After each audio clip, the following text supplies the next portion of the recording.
Hello and welcome back to my YouTube channel जिसका नाम है सुमित सर बीपीएससी टीचिंग।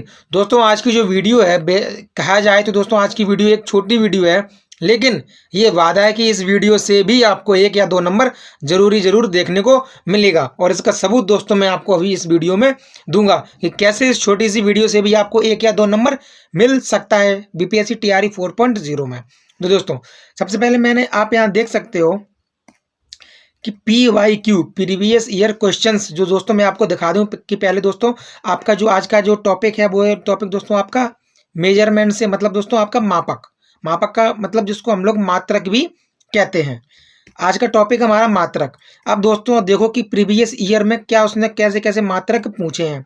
तो दोस्तों ध्वनि के मापने की इकाई पूछी है, भूकंप की तीव्रता का मात्रक पूछा है, बायोलॉजिकल ऑक्सीजन डिमांड पूछी है, विद्युत परपथ में धारा की पहचान के लिए कौन सा मात्रक होता है, आपेक्षिक घनत्व पूछा है, वायु प्रदूषण में जो दोस्तों आपका जो SPM होता है वो पूछा है, ईंधन की दक्षता दोस्तों इसने पूछी है। ठीक है, इतने दोस्तों इसने बीपीएससी टीआरई 1, 2, 3 में पूछे हैं। तो दोस्तों जब उसने टीआरई 1, 2, 3 में पूछ रहा है तो फिर कोई बड़ी बात नहीं है कि टीआरई 4.0 में भी दोस्तों आपसे पूछे, इसलिए आप तैयार हो जाइए। दोस्तों सबसे पहले मैं आपको बता दूं कि ये हमारी साइंस के पोर्शन की दूसरी वीडियो होने वाली है।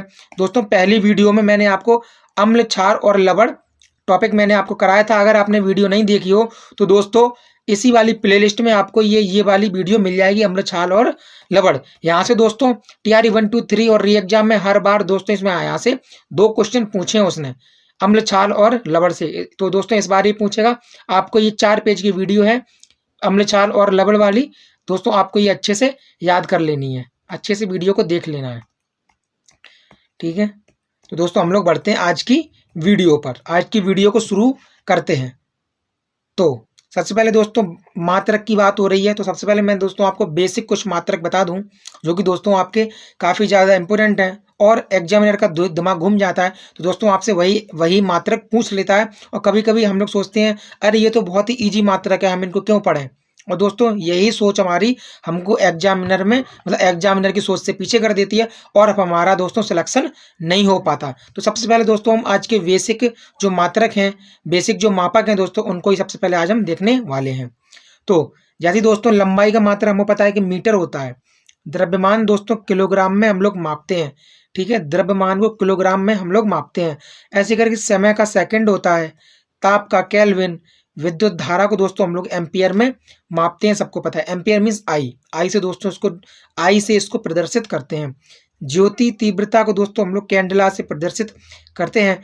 परमाणु ऑफ पदार्थ यानी पदार्थ का दोस्तों जो परमाणु होता है, पदार्थ का जो परमाणु होता है उसको दोस्तों हम लोग मोल में डिनोट करते हैं। इसके अलावा दोस्तों बल की दोस्तों सीजीएस पद्धति डाइन है और एसआई पद्धति न्यूटन है।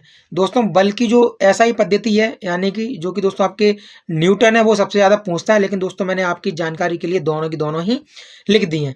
इसके अलावा दोस्तों कार्य की पूछता है सीजीएस पद्धति, बहुत कम पूछता है अर्ग है, सबसे ज़्यादा पूछता है एसआई पद्धति जो कि दोस्तों आपके जूल है। लेकिन आपको दोनों आपको याद रख लेनी चाहिए, क्योंकि दोस्तों बीपीएससी आयोग है, दिमाग घूम जाता है, इसका कुछ भी पूछ सकता है।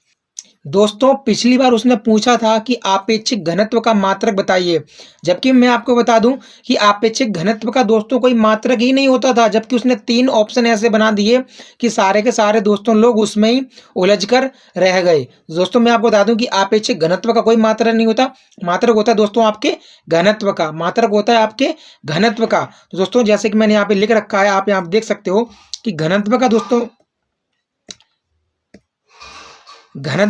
मात्रक होता है किलोग्राम प्रति घन मीटर, किलोग्राम प्रति घन मीटर। जैसे दोस्तों घन का मतलब होता है दोस्तों 3 की घात, तो जैसे तो ऐसे ही मैंने यहाँ पे लिख दिया है किलोग्राम प्रति मीटर क्यू, किलोग्राम प्रति मीटर क्यू दोस्तों मैंने यहाँ पर लिख दिया है। इसके अलावा दोस्तों हम लोग आ जाते हैं यहाँ पर PYQ। दोस्तों मैंने आपको बता दिए एक बार, यहाँ पर PYQ पे दोस्तों फिर से हम देख लेते हैं कि PYQ क्या है। ठीक है, सबसे पहले दोस्तों आप देखो कि ध्वनि के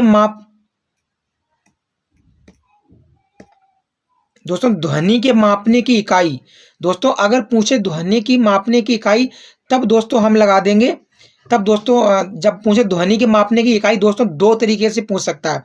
अगर आपसे वो तीव्रता पूछे कि ध्वनि की तीव्रता का मात्रक, तब दोस्तों आप लगाएंगे डेसिबल, तब आप लगाएंगे डेसिबल। हालांकि दोस्तों डेसिबल से भी बड़ा एक होता है मात्रक, जो कि दोस्तों मैं आपको अभी आगे बताऊंगा। लेकिन फिलहाल आप दोस्तों जानो कि ध्वनि के मापन की इकाई अगर तीव्रता में पूछे तब आप लगाएंगे डेसिबल।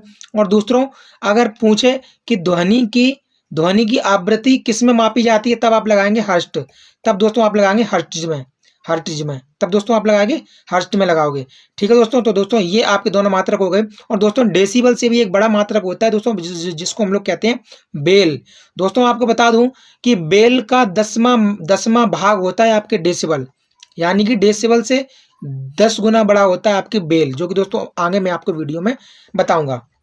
इसके अलावा दोस्तों अगर पूछ ले कि भूकंप की तीव्रता का मापन किसमें किया जाता है, दोस्तों ये आपसे पूछा गया है और ये आपसे प्रीवियस ईयर में पूछा गया था दोस्तों।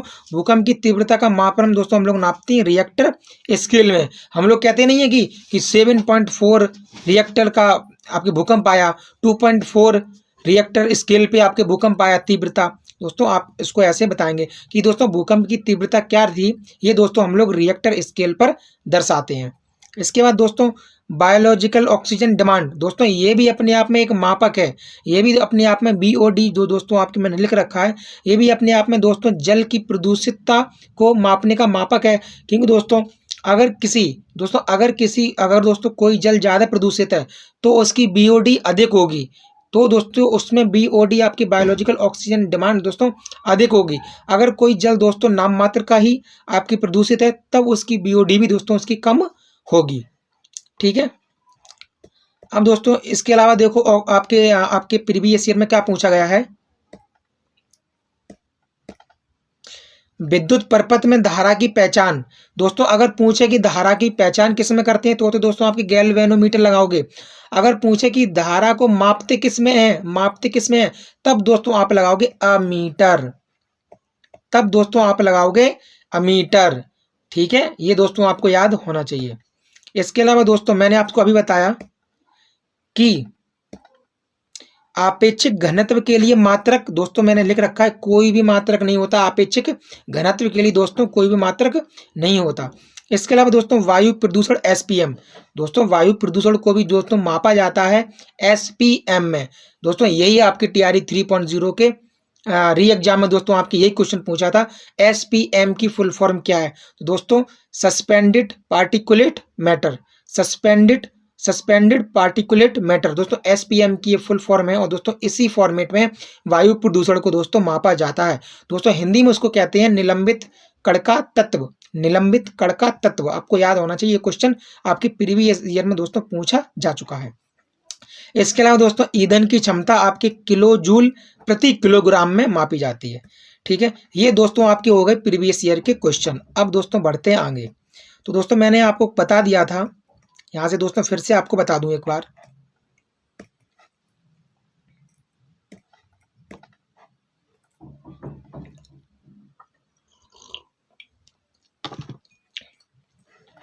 दोस्तों मैं आपको बता दूं, लंबाई मीटर में मापी जाती है, द्रव्यमान किलोग्राम में, समय सेकंड में, ताप केल्विन में, विद्युत धारा एम्पियर में, ज्योति तीव्रता कैंडेला में, पदार्थ का परिमाण दोस्तों मोल में, समतल अगर आपके कोण पूछ रहा है, कोण दोस्तों अगर आपके समतल कोण पूछ रहा है तो रेडियन में, अगर आपके घन कोण पूछ रहा है तो स्टेरेडियन में। ठीक है। आवृत्ति दोस्तों मैंने आपको बता दी, आवृत्ति दोस्तों आपके हर्ट्ज में नापी जाती है।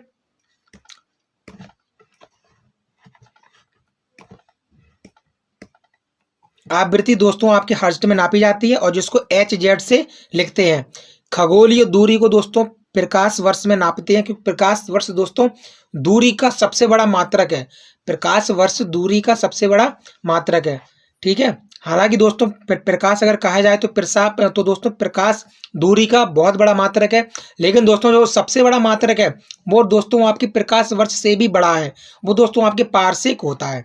तो प्रकाश वर्ष दोस्तों क्या होती है, एक प्रकाश वर्ष बराबर 9.46 गुणा 10 पे घात 15 मीटर, 9.46 गुणा 10 पे घात 15 मीटर दोस्तों होता है 1 प्रकाश वर्ष बराबर, आपको पता होना चाहिए अगर पूछ ले तो। इसके अलावा दोस्तों जो मैंने बताया कि प्रकाश की दोस्तों दूरी का जो सबसे बड़ा मात्रक है वो दोस्तों आपके पारसेक हो जाएगा। सबसे बड़ा दोस्तों पारसेक मात्रक होता है दूरी का। तो दोस्तों 1 पारसेक बराबर आपका 3.08 गुणा 10⁻16 मीटर, ठीक है। 3.08 गुणा 10⁻16 मीटर हो जाएगा आपके 1 पारसेक बराबर। इसके अलावा दोस्तों आपको बता दूं कि विस्थापन आपके मीटर में मापा जाता है, चाल आपके मीटर प्रति सेकंड में मापी जाती है, वेग आपका मीटर प्रति सेकंड में मापा जाता है, त्वरण आपका मीटर प्रति सेकंड स्क्वायर में मापा जाता है, संवेग दोस्तों जो कि P बराबर mv होता है दोस्तों, ये आपके किलोग्राम मीटर प्रति सेकंड में मापा जाता है। इसके अलावा दोस्तों आपके एक क्वेश्चन जूनियर में आपके पूछा गया था, आपको याद हो अगर 6 to 8 में पूछा गया था, भूस्थायी तुल्यकाली उपग्रह पृथ्वी से लगभग कितने किलोमीटर ऊपर रहते हैं दोस्तों? आपके 36,000 कितना 36K या 36,000 किलोमीटर ऊपर आपके अवस्थित रहते हैं हमारे भूस्थायी तुल्यकाली ग्रह, ठीक है। तो दोस्तों अब हम लोग आ जाते हैं नीचे, संवेग तक हो गया था। अब दोस्तों हम लोग बात करते हैं कि वायुमंडलीय दाब को दोस्तों बैरोमीटर में मापते हैं, वायुमंडलीय दाब को बैरोमीटर में मापते हैं। और दोस्तों बैरोमीटर की दोस्तों खास बात है, देखो दोस्तों बैरोमीटर अगर एकदम से नीचे आए, अगर एकदम से नीचे आए बैरोमीटर का जो पाठ्यांक एकदम से नीचे आए, तब दोस्तों मान लो कि आंधी आने वाली है। अगर दोस्तों धीरे धीरे करके नीचे आए तब दोस्तों वर्षा का सूचक है, वर्षा का सूचक है। और दोस्तों अगर धीरे धीरे करके दोस्तों अगर ऊपर चढ़े तो रख लो कि सबसे बढ़िया दिन साफ रहने वाला है।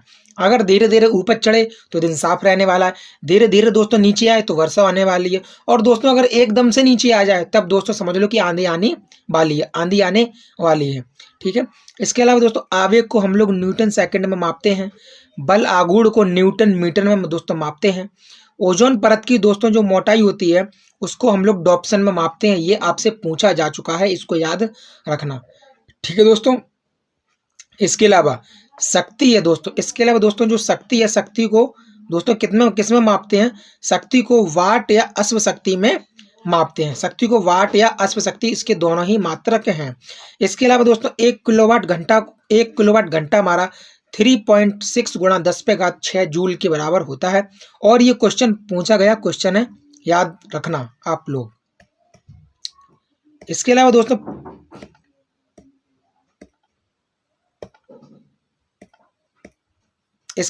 पृष्ठ तनाव को दोस्तों हम लोग न्यूटन प्रति मीटर में नापते हैं, पृष्ठ तनाव को न्यूटन प्रति मीटर में मापते हैं।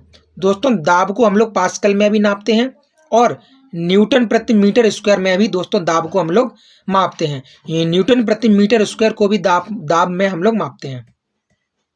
इसके अलावा दोस्तों अब हम आ जाते हैं कुछ ऐसी चीजें, कुछ ऐसे दोस्तों पॉइंट जो आपसे घुमा फिरा के जो दोस्तों आपसे पूछ लेता बार बार। तो दोस्तों ऐसे कुछ पॉइंट हम लोग अभी इस दूसरे वाले पेज में क्लियर कर लेंगे। जैसे दोस्तों मैं आपको बता दूं कि जितने भी फोटोन होते हैं वो सब अपने आप में विद्युत चुंबकीय तरंगे होते हैं। दोस्तों जितने भी फोटोन होते हैं वो अपने आप में विद्युत चुंबकीय फोटोन होते हैं। इसके अलावा दोस्तों वायु में अगर 1 डिग्री सेंटीग्रेड, वायु में अगर दोस्तों 1 डिग्री सेंटीग्रेड ताप बढ़ाने पर ध्वनि की चाल 0.61 मीटर प्रति सेकंड बढ़ जाएगी। दोस्तों अगर कोई वायुमंडल है जिसमें कोई ध्वनि आवागमन है, अगर हम वायुमंडल का दोस्तों टेम्परेचर मात्र और मात्र 1 डिग्री सेंटीग्रेड बढ़ा देंगे तो जो वो ध्वनि की स्पीड होगी वो दोस्तों 0.61 मीटर प्रति सेकंड की रफ्तार से दोस्तों आपके बढ़ जाएगी, ठीक है। इतना दोस्तों आपको याद रखना है। इसके अलावा जब ध्वनि एक माध्यम से दूसरे माध्यम में प्रवेश करती है तब दोस्तों उसकी चाल और तरंग दैर्घ्य ही बदलती है, उसकी चाल और उसकी तरंग दैर्घ्य ही बदलती है। दोस्तों ये क्वेश्चन आपसे बार बार पूछा गया, विभिन्न एग्जामों में पूछा गया कि जब भी ध्वनि एक माध्यम से दूसरे माध्यम में प्रवेश करती है तब क्या आप परिवर्तित रहता है। दोस्तों हमको पता होना चाहिए कि तब आवृत्ति अपरिवर्तित रहती है, तब आवृत्ति नहीं बदलती, ये आपको पता होना चाहिए, ठीक है दोस्तों। तो दोस्तों हम कह सकते हैं कि आवृत्ति नहीं बदलती, अर्थात ध्वनि की चाल आवृत्ति पर निर्भर नहीं करती। आपसे यही क्वेश्चन पूछ लेगा ध्वनि की चाल किस पर निर्भर नहीं करती, तब आप बता देंगे दोस्तों आवृत्ति पर निर्भर नहीं करती ध्वनि की चाल, ठीक है। इसके अलावा दोस्तों, इसके अलावा आप लोग आ जाइए, ध्वनि की प्रबलता का मात्रक दोस्तों फोन होता है, तारत्व आवृत्ति पर निर्भर करता है। तारत्व दोस्तों, जो ध्वनि का जो तारत्व होता है वह आवृत्ति पर निर्भर करता है। ठीक है, इतना दोस्तों आपको याद होना चाहिए। और ध्वनि की तीव्रता मापने का मात्रक दोस्तों बेल होता है। और बेल क्या है दोस्तों? बेल का 10वां भाग है आपके डेसिबल। बेल का 10वां भाग है डेसिबल। ठीक है दोस्तों, श्रोता एवं परावर्तक पृष्ठ के बीच की दूरी 17 मीटर होनी चाहिए। दोस्तों जैसे कि मैं आपको बताऊं कि अभी दोस्तों मैं श्रोता हूं और सामने दोस्तों जो ये दीवार है ये दोस्तों आपकी परावर्तक पृष्ठ है। तो दोस्तों मैं यहाँ से बोलूँगा, मैं बोलूँगा और मेरी ध्वनि वहाँ जाके टकराएगी और वापस मेरे कानों तक आएगी। तो दोस्तों तो वापस मेरे कानों तक आने के लिए दोस्तों कम से कम 17 मीटर का फ़र्क होना चाहिए। कम से कम दोस्तों 17 मीटर का फ़र्क, बल्कि दोस्तों अगर इसको और ज़्यादा डीप में जाओ तो 16.67 मीटर, 16.67 मीटर का फ़र्क दोस्तों, मतलब अंतर होना चाहिए। तो दोस्तों श्रोता एवं परावर्तक पृष्ठ के बीच की दूरी दोस्तों अगर हम मोटा मोटा अगर हम देखें तो दोस्तों 17 मीटर होनी चाहिए। ठीक है, इसके अलावा दोस्तों हम लोग जान लेते हैं ध्वनि का रात में अधिक दूरी तक सुनाई देना। जैसे दोस्तों ध्वनि अगर हम दिन में कुछ बोलें तो कुछ थोड़ी दूर तक सुनाई देती है, लेकिन अगर हम रात में बोलें तो बहुत दूर तक सुनाई देती है। दोस्तों इसके पीछे कारण है दोस्तों आपके अपवर्तन का कारण है। इसके अलावा ध्वनि की दोस्तों आपको जो तरंग दैर्घ्य है उसका दोस्तों ध्वनि की तरंग दैर्घ्य की कोटि पूछ सकता है कि ध्वनि की तरंग दैर्घ्य की कोटि कितने मीटर की होती है। दोस्तों ये आपके सिर्फ और सिर्फ 1 मीटर की होती है। इसके अलावा दोस्तों बल को मापते हैं न्यूटन में, आवेश को मापते हैं कूलाम्ब में, विद्युत विभव को दोस्तों हम लोग मापते हैं वोल्ट में, और वैद्युत प्रतिरोध को दोस्तों हम लोग नापते हैं ओम में। और दोस्तों ज्योति फ्लक्स को मापते हैं ल्यूमेन में, प्रदीप्ति घनत्व को दोस्तों मापते हैं हम लोग लक्स में, और 1 माइक्रोमीटर बराबर दोस्तों होता है 10⁻⁶ मीटर, और 1 एंगस्ट्रॉम दोस्तों बराबर होता है 10⁻⁻ मीटर। दोस्तों जैसे कि आपने देखा कि ये वीडियो मात्र 2 पेजेस की थी, लेकिन दोस्तों आपने देखा होगा कि प्रीवियस ईयर में दोस्तों यहाँ से क्वेश्चन पूछता है। प्रीवियस ईयर में दोस्तों आप देखो कि यहाँ से कितने सारे क्वेश्चन पूछे गए हैं। तो दोस्तों जब वो यहाँ से बार बार क्वेश्चन पूछ रहा है मात्रक वाले चैप्टर से, तो क्या TRE 4 में मात्रक वाले चैप्टर से क्वेश्चन नहीं पूछेगा? अवश्य दोस्तों पूछेगा, अवश्य पूछेगा। इसलिए दोस्तों मैं ये छोटी सी वीडियो आप लोगों के लिए लेकर आया हूँ। तो दोस्तों अगर आपको वीडियो पसंद आई हो तो वीडियो को लाइक करे बिना मत जाना, चैनल को सब्सक्राइब कर दो दोस्तों, और वीडियो को दोस्तों ज़्यादा से ज़्यादा शेयर कर दो। किसी और का भी दोस्तों भला हो जाएगा, तो इसमें बुराई कोई बात नहीं है। दोस्तों अगर आपको मेरी मेहनत पसंद आ रही है तो दोस्तों चैनल पे अगर आप नए हो, दोस्तों अगर आप चैनल पे नए हो, मेरी वीडियो पहली बार देख रहे हो, तो चैनल को दोस्तों हिट कर दो, बेल आइकन को हिट कर दो, चैनल को दोस्तों सब्सक्राइब कर दो और बेल आइकन को दबा दो। ठीक है दोस्तों, मिलते हैं एक और बेहतरीन वीडियो में। तब तक अपना ख्याल रखें और अपनी पढ़ाई पे दोस्तों अच्छे से ध्यान लगाकर पढ़ाई करते